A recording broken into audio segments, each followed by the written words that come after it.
Most toxic thing you ever done? Wait, I pretended I was pregnant so that he could pay for my abortion, and I used the money for something else. You what?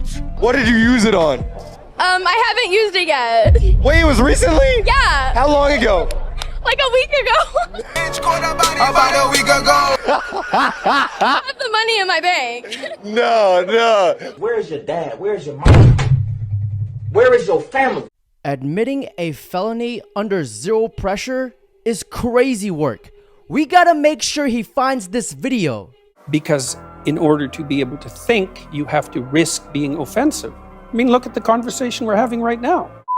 Peterson, do you have any comments on the Nazi presence at your protest? The presence of Nazis and white supremacists assaulting people at your protest. Do you have any comment on that? Yeah, I don't like Nazis. As some of you may already know, a feminist in the name of Kathy Newman became a meme. You're saying lobsters. Got verbally destroyed by God himself. No, I'm not saying that at all. Because I'm very, very, very careful with my words. Be gone! But wait, what you're about to see cannot be unseen. So here goes. What about C4 stuff? Meanwhile, Hoes need abortions! Hoes need abortions! Hoes need abortions! Hoes need abortions! Hoes need abortions! a few moments later. Why should women be put up with it? content I'm not not saying to that get they to the should top? put up with it. I'm saying that the claim that the wage gap between men and women is only due to sex is wrong. And it is wrong. There's no doubt about that. The multivariate analysis have been done. So I can give you an example. You keep on talking about multivariate analysis. Let me give you an example. I'm saying that 9% pay gap exists. Yeah. That's a gap between men and women. I'm not saying why it exists, but it exists. Now, Yeah, but if you you're a have to say woman, why that it seems exists. pretty unfair. You have to say why it exists. But do you agree that it's unfair? If you're a woman, Not necessarily. and on average you're getting paid 9% less than a man, that's not fair, is it? It depends on why it's happening. I can give you an example. Okay. There's a personality trait known as agreeableness. Agreeable people are compassionate and polite. And agreeable people get paid less than less agreeable people for the same job. Women are more agreeable than men. Again, a vast generalization. Some It's not women a are not more generalization. agreeable than yes, men. that's true, but that's right. And some women get paid more than men. that interview was the beginning of the end for Kathy Newman. What about C4 stuff? Because the gender wage gap is like me saying a burger from McDonald's and a burger from Chef Gordon Ramsay should cost the same. That is completely asinine. Fucking useless sack of shit! Get out! Sharon, enough's enough. Fuck off and go and put some more makeup on. Chicken is as dry as a fucking camel's arsehole in a fucking desert storm. Look how stringy that is. Overcooked on the bottom, crispy as fuck, and it looks like Gandhi's flip-flop. You are so in denial. You need therapy. 3 times 3, Amanda. 9. 9! Then give me 9 fucking chops, you stupid thick bitch. And I'm sure, I mean, I would hope that if I were a student of Dr. Peterson, that he would refer to me as she and wouldn't have a problem with that. But at the end of the day, you know, a personal pronoun preference still is a preference for what language other people use. And at the end of the day, I don't have ultimate control over what Dr. Peterson, what the language he chooses to use, or anybody else for that matters. That's up to them. Okay, let me find out then. The problem arises. Let me find out. If she were a student of yours, what would you call her? She. You would. Okay. We've established that. I'm gonna ruffle some feathers for saying this, but ask me if I care. We don't give a fuck! Jesus! We don't give a fuck! How many genders are there? That's how many society wants to decide. So unlimited. Sure. Can I be a bobcat? If you want to identify as a bobcat, then I will support you. Can I be a black person? I don't know about that. That's not really a gender. You're okay with Bobcat, identification fluidity then? But you're a bobcat. Tell me about that. No, I said can I be a bobcat? Maybe now I'm a fox. Nah, you're not a fox, dude. Do you understand how things can quickly drift into societal chaos you're just when kinda you like ignore making chromosomal shit up. structure? You don't understand. What don't I understand? Enlighten me. Gender's a social construct. Prove it. How many genders are there? Depends on how many people want to have. How many do you want? Whatever people feel legitimately comfortable with. Okay, like two. I'm not gonna. Well, then you can be whatever one you want. Yeah. That could be your gender. Do you see how quickly they descend into pejoratives and ad hominem attacks? Yes, you can be a bobcat, but not a black person. He's cool with you turning into a different species, but not having black skin. What the hell? Bro needs Jesus Christ of Nazareth. Where do these people even come from? Did you wet the bed last night? Go sniff your mom's mattress and find out. Odin. Why should your right to freedom of speech trump a trans person's right not to be offended?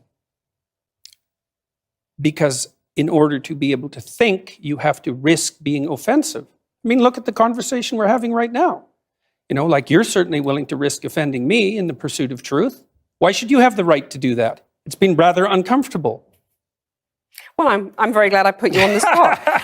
Well, I'm very glad that I have exercised my freedom of speech. You get my point. It's like you're doing what you should do, which is digging a bit to see what the hell's going on. So and that is what you should do. But you're exercising your freedom of speech to certainly risk offending me. And that's fine. I think more power to you as far as I'm concerned. So you haven't sat there and I'm just trying to work that out. I mean, ha, gotcha. Ha, gotcha. gotcha, bitch. You have got me. I'm trying to work that through in my head. Jordan Peterson is absolutely world class and one of the best at insulting people, but without insulting them. He does it with straight facts and logic. What a freaking legend. In this tyrannical patriarchy, of course, who's at the top? Men. Some men. White men. Well, that's White, another rich, thing. It's like, Anglo-Saxon men. well, first of all, it depends on which element of the hierarchy you look at. And second of all, it's not men, okay? It's a tiny percentage of men, and that's not the same as men. Because most men aren't at the top. In fact, if you look at people who are truly at the bottom, most of them are men. So it's a small proportion of men. And then it's a very arbitrary slice. It's like, okay, so you're saying, well, what are we saying exactly? There's a disproportionate number of white Anglo-Saxon men who are billionaires. Could easily be. What does that have to do with men exactly? Why is that a male thing? It's not like all these men are like that. They're not like that. It's a tiny proportion of people who are like that, and they do happen to mostly be men. But that doesn't indicate some fundamental inadequacy in the entire social structure. I mean, 99% of bricklayers are men. Mm-hmm. Is that a problem? Well, nobody ever points it out. Like, all you have to do is go on the U.S. Department of Labor website, and you can look at occupation ranked by gender. There's about 50 occupations that are 95% men and over. You don't ever hear a word about them. Well, why? Because they're dusty, grueling, difficult, trade-related, intensely laborious outside jobs. Well, that's why. So, and why aren't we struggling for equality, gender equality among bricklayers? By force, let's say. From here on in, it's by fiat, man. 50% of women, they want to be nurses. No damn way. It's off to the brickworks with you. Jordan freaking Peterson is equivalent to Floyd Mayweather because he just can't be defeated.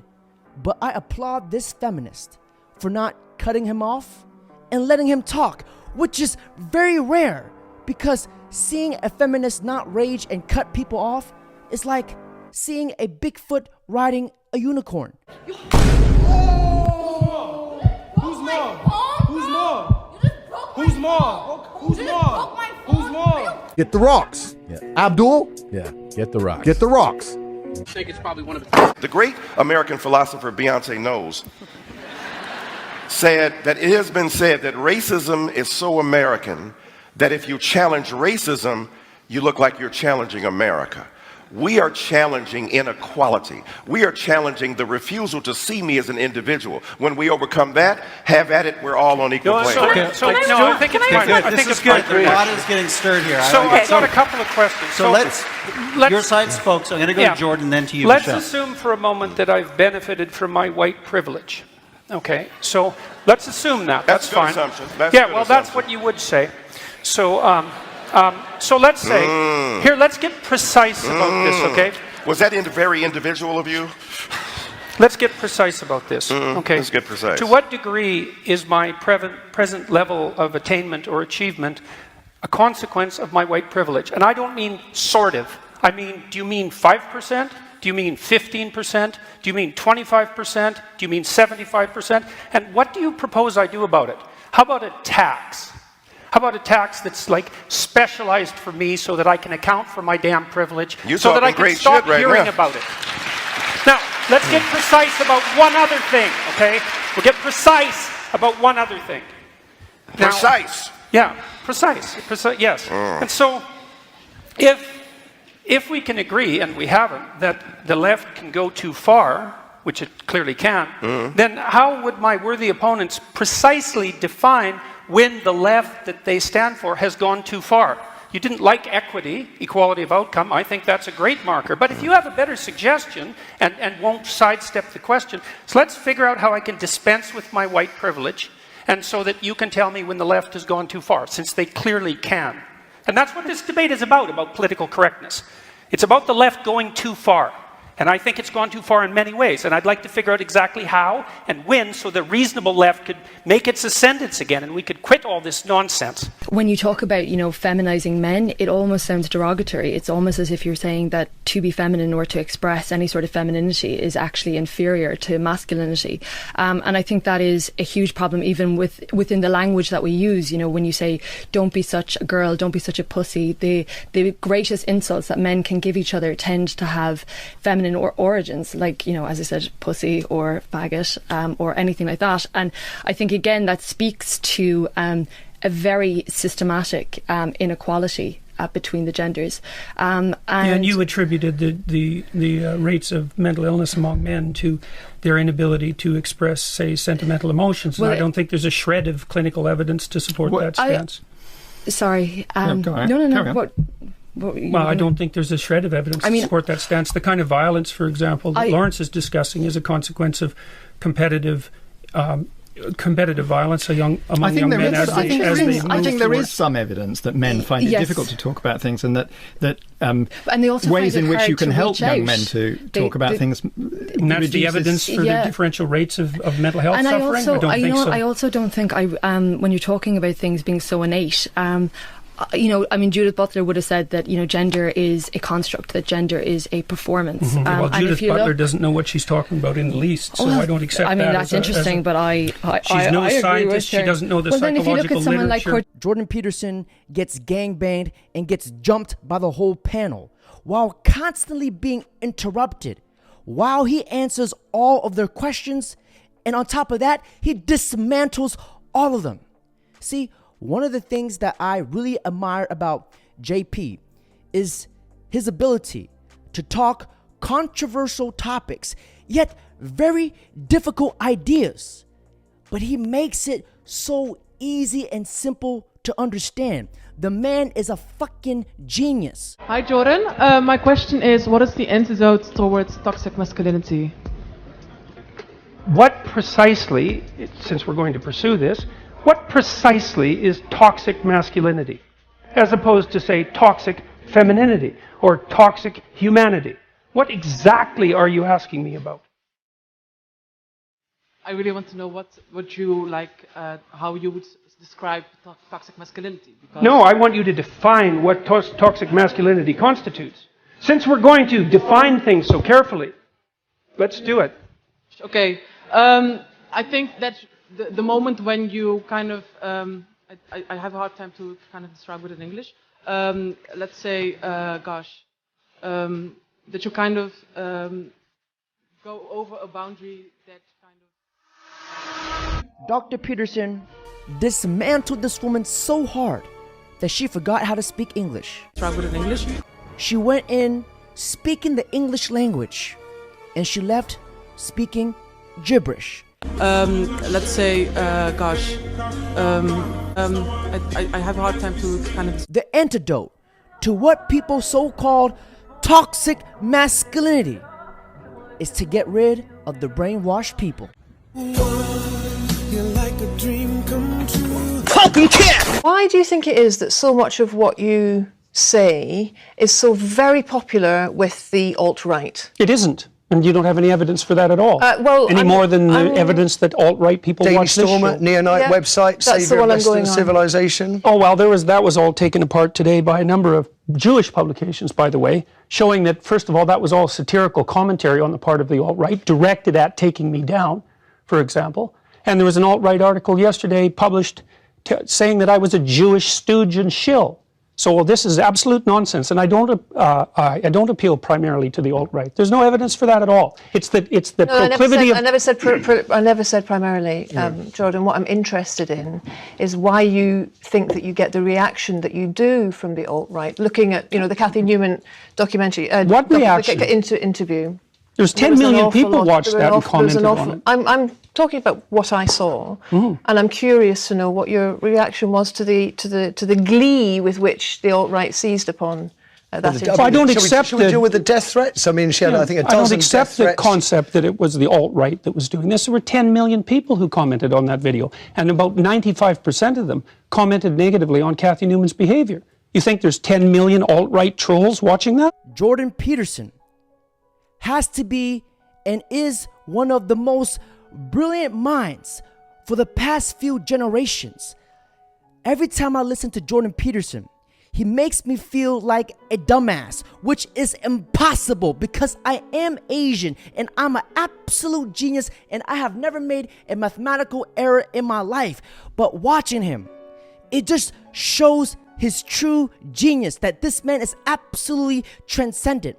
When it comes to the top Mount Rushmores of masculine figures, in my opinion, it goes Jordan Peterson, 2, Kevin Samuels, 3, Andrew Tate. You will never go wrong listening to these guys. These guys will guide you to your path of righteousness and finding your inner masculinity. On that note, that's it for today's video. Don't forget to like, comment, subscribe. My non-negotiables would be no sex before marriage.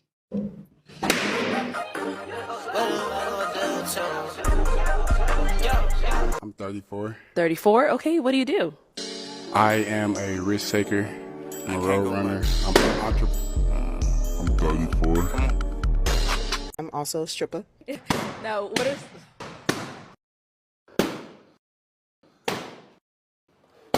Damn. Oh. All right, well, Nucci, that is all the balloons popped, but we do thank you so much for coming on. I'm a VIP waitress. Very cool. And what do you do? I'm a VIP waitress. Very cool. I'm a VIP waitress. Very cool. Damn, baby. Shit, you didn't let me say nothing. It's the height? Okay, I respect it. What's your name, age, and what do you do? I'm Henry. Shit, is the name.